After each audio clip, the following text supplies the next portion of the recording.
Nous avons fait une vidéo ici sur la mère d'Abraham et avons reçu beaucoup de commentaires de gens demandant ce que nous pouvons savoir sur la mère de Sarai, la femme d'Abraham qui est ensuite renommée Sarah. Nous avons même reçu de nombreuses questions sur les curiosités de la vie de ce couple, Abraham et Sarah. Et dans la mesure du possible, nous ferons des vidéos pour essayer de répondre à ces curiosités et bien sûr, toujours basées sur le texte biblique. Parce qu'il existe de nombreux matériaux qui apportent diverses histoires sur des personnages bibliques, en particulier ceux de temps de préallant comme Abraham, Isaac et Jacob, mais n'ont aucune fiabilité. Ce ne sont que des écrits anciens qui signalent simplement des événements quelque peu fantaisistes qui ne sont pas dans la Bible et n'ont été validés par aucune tradition juive respectée. En fait, en général, nous savons très peu de choses sur Sarah, parce que le récit biblique se concentre sur sa vie à partir d'un âge adulte. Même les récits bibliques les plus détaillés sur Sarah parlent d'elle en tant que femme âgée et stéréo, qui a reçu du Seigneur la promesse d'être mère en relation avec l'appel de son mari, l'Abraham. Donc, tout ce que nous savons, c'est que son nom d'origine était Sarai. Puis elle s'appelait Sarah. Et son nom, Sarai, qui a ensuite été changé pour Sarah, il signifie princesse. Et de nombreux chercheurs croient ce nom.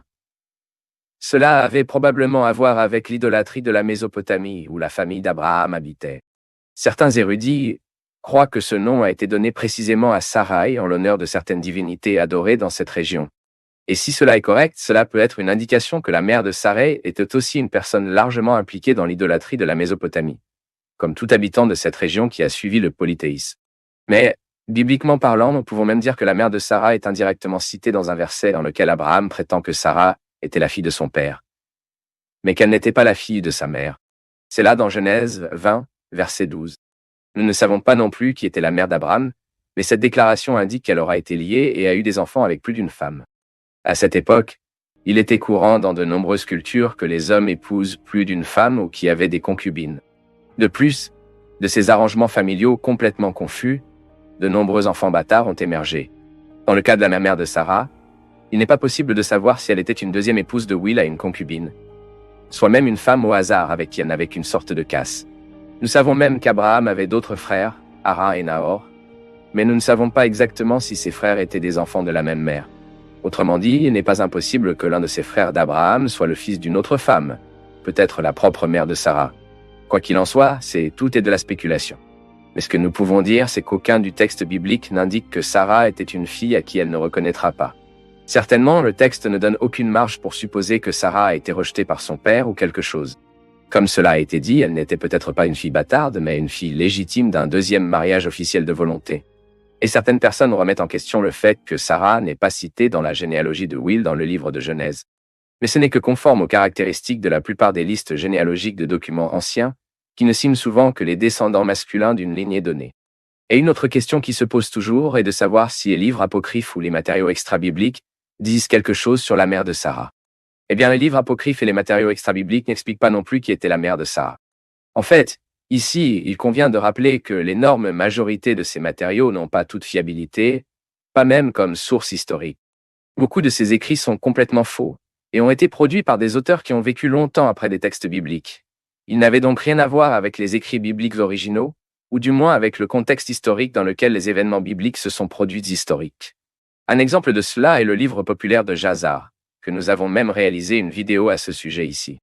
Et en bref, ce livre essaie d'être un livre légitime du même nom qui a été perdu à l'époque biblique. Et ce pseudo-livre de Jazar ne mentionne pas le nom de la mère de Sarah, mais essaie de dire que sa mère n'avait pas de relation avec le père d'Abraham, mais avec le frère d'Abraham, Aram. L'historien juif Flavio Josephus, dans son travail des Antiquités juives, reproduit également des informations similaires et n'informe pas non plus le nom de la mère de Sarah.